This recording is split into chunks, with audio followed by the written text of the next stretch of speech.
রাসূল সাল্লাল্লাহু আলাইহি সাল্লামের শিশুদের প্রতি কিরকম আচরণ ছিল, কিরকম সদাচরণ করতেন এবং সবাইকে ভালোবাসতে বলেছেন, এই ভিডিওটি শুনলে আপনি বুঝতে পারবেন। ভিডিওটি শেষ পর্যন্ত শুনুন। শিশুদের সাথে প্রিয় নবীজির আচরণ কেমন ছিল? আমরা সিরাতে এবং হাদিসের দিকে যদি তাকাই তাহলে দেখব প্রিয় নবীজি শিশুদেরকে তাহনিক করে দিতেন। তাহনিক তাহনিক শব্দটির সাথে কি আপনারা পরিচিত? নাম শুনেছেন? তাহনিক হচ্ছে কোন স্কলারের কাছে দোয়ার জন্য নবজাতক শিশুকে নিয়ে যাওয়া। সে স্কলার খেজুর খেয়ে তার মুখের লালা মিশ্রিত খেজুরের রস দোয়া হিসেবে নবজাতক শিশুর মুখে দিয়ে দিবে। এটাকে বলে তাহনিক। এটাকে কি বলে? আমি করেছি অনেক জায়গায়। অনেক মা বাবা তাদের সন্তানদেরকে নিয়ে এসেছে খেজুর নিয়ে, তা আমরা বিশ্বনবীর সুন্নাহ হিসেবে এটা করে দিয়েছি। আল্লাহ রাসূল সাল্লাল্লাহু আলাইহি সাল্লামের কাছে তাহনিক করতে সাহাবারা আসতো। তিনি শিশুদেরকে পরম মমতায় তাহনিক করে দিতেন। মদিনাতে যখন সাহাবারা আসলো, তাদের কারো ঘরে কোনো সন্তান জন্মাচ্ছিল না। আল্লাহ রাসূল সাল্লাল্লাহু আলাইহি সাল্লামের শ্যালিকা আবু বকর রাদিয়াল্লাহু তাআলা আনহুর কন্যা আয়েশা রাদিয়াল্লাহু তাআলা আনহার বড় বোন আসমা বিনতে আবি বকর, তিনি প্রেগনেন্ট অবস্থায় মক্কা থেকে মদিনায় হিজরত করলেন এবং কোবাতে আসার পরপরই উনি বাচ্চা ডেলিভারি করলেন, পুত্র সন্তান। ওনার ঘর আলোকিত করে জন্ম নিল আব্দুল্লাহ ইবনে জুবাইর। মদিনায় আনন্দের হিল্লোল বয়ে গেল, কারণ ইহুদিরা বলছিল এই যে মুসলমানদের ঘরে কোনো সন্তান হয় না, সন্তান হয় না। কিন্তু যখনই আসমা বেবি ডেলিভারি করলেন, মুসলমানদের মধ্যে আনন্দের বন্যা। তো ওনার সন্তান আব্দুল্লাহ ইবনে জুবাইরকে সাথে নিয়ে কোলে করে নিয়ে তিনি প্রিয় নবীজির কাছে আসলেন। এসে বললেন, ইয়া রাসূলুল্লাহ, আপনি আমার সন্তানের জন্য দোয়া করে দিন। আল্লাহ রাসূল সাল্লাল্লাহু আলাইহি ওয়াসাল্লাম একটা খেজুর নিয়ে, খেজুর চিবিয়ে ওনার লালা মোবারক মিশ্রিত বরকতময় লালা নিয়ে, খেজুরের রস নিয়ে আব্দুল্লাহ ইবনে জুবাইরের মুখের মধ্যে দিয়ে দিয়েছেন। তো এজন্য আসমা বিনতে আবু বকর সবসময় গর্ব করে বলতেন যে আমার কলিজার টুকরা সন্তান আব্দুল্লাহর পাকস্থলীতে সর্বপ্রথম পৌঁছেছে প্রিয় নবীর লালা মিশ্রিত খেজুরের রস। সুবহানাল্লাহ। আল্লাহ রাসূল সাল্লাল্লাহু আলাইহি ওয়াসাল্লাম এরকম তাহনিক করতেন। আপনারাও সুযোগ হলে আপনাদের স্থানীয় যে স্কলাররা আছেন, ভালো স্কলার আল্লাহওয়ালা মানুষ, তাদের কাছে সন্তানদেরকে নিয়ে তাহনিক করাবেন। প্রিয় নবীজি তাহনিক করতেন। শিশু সন্তানদেরকে তিনি কোলে নিতেন। হাদিসে এসছে অনেক বাচ্চাকে তিনি কোলে নিয়েছেন এবং ওই বাচ্চা আল্লাহর হাবিব সাল্লাল্লাহু আলাইহি সাল্লামের জামার মধ্যে প্রস্রাব করে দিয়েছে, এটাও হাদিসে এসছে। এরকম ইনসিডেন্টও ঘটেছে। তিনি বাচ্চাদেরকে আগে সালাম দিতেন। কি করতেন? আমরা দেই, এই যে ছোট বাচ্চারা বলতেছে না, তো ওদের পক্ষে গেছে কথা। এই জন্য তোমাদের আব্বু আম্মু তোমাদেরকে আগে সালাম দেয় না?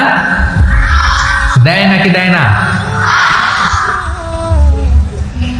তাহলে আমরা আগে সালাম দিব বাচ্চাদের। আমাদের সালাম দেয়া দেখেই তারাও সালামের ব্যাপারে আস্তে আস্তে অভ্যস্ত হবে। প্রিয় নবীজি বাচ্চাদের আগে সালাম দিতেন, গালে হাত বুলিয়ে দিতেন, মাথায় হাত বুলিয়ে দিতেন। হাদিসে এসছে জাবির ইবনে সামুরা একজন সাহাবী, তিনি ওনার শৈশবকালের স্মৃতিচারণ করছেন। তিনি বললেন, একবার মসজিদে নবীর পাশে আমরা কিছু বাচ্চারা দাঁড়িয়েছিলাম। প্রিয় নবীজি নামাজ শেষ করে বেরোলেন, প্রতিটি বাচ্চার গালে তিনি হাত বুলিয়ে দিচ্ছেন। দিতে দিতে এলো আমার পালা। তিনি শৈশবের স্মৃতিচারণ করে বলছেন যে প্রিয় নবীজি যখন আমার গালে হাত লাগালেন, আমি একটা হিম শীতল পরশ অনুভব করলাম। এবং তিনি বললেন যে মদিনার বাজারে যখন আতরওয়ালারা আসতো, আতরের যে প্যাকেট বা লাগেজ উনি যখন খুললে একটা চমৎকার স্মেল আসতো। প্রিয় নবীজির হাত থেকে আমরা ওইরকম একটা সুগন্ধির গন্ধ পেলাম। আল্লাহু আকবার। তাহলে বাচ্চাদের দেখলে তিনি মাথায় এবং গালে হাত বুলিয়ে দিতেন। তিনি বাচ্চাদেরকে দেখলে চুমু খেতেন, বাচ্চাদের সাথে খুব মজা করতেন, খেলাধুলা করতেন। হাদিসে এসছে ওনার চাচাতো ভাই যারা আছে ছোট ছোট, তাদেরকে তিনি লাইন ধরে দাঁড় করাতেন আর বলতেন, মান সাবাকা ইলাইয়া ফালাহু কাযা ওয়া কাযা। দেখি কে এসে আমাকে আগে ধরতে পারে, যে ফার্স্ট হবে তাকে এটা দিবে, যে আগে ধরতে পারবে তাকে এটা দিব। আল্লাহু আকবার।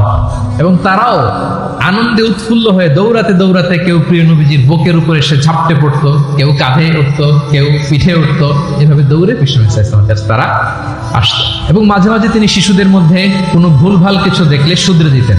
ওমর ইবনে আবি সালামা রাদিয়াল্লাহু তাআলা তিনি বলছেন, আমি যখন ছোট ছিলাম একবার প্রিয় নবীজির কোলে বসা ছিলাম, আমাদের সামনে খাবার দেয়া হলো, তো আমি খাবারের এখান থেকে নেই, ওখান থেকে নেই, এদিক সেদিক থেকে খাবার নিচ্ছে।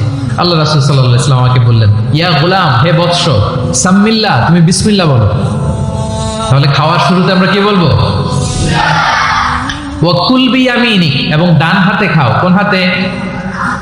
কোন হাতে? ডান হাতে। আচ্ছা। ওয়া কুল বিয়ামিনিক ওয়া কুল মিম্মা ইয়ালিক, আর তোমার সামনে যেটা আছে ওখান থেকে খাও।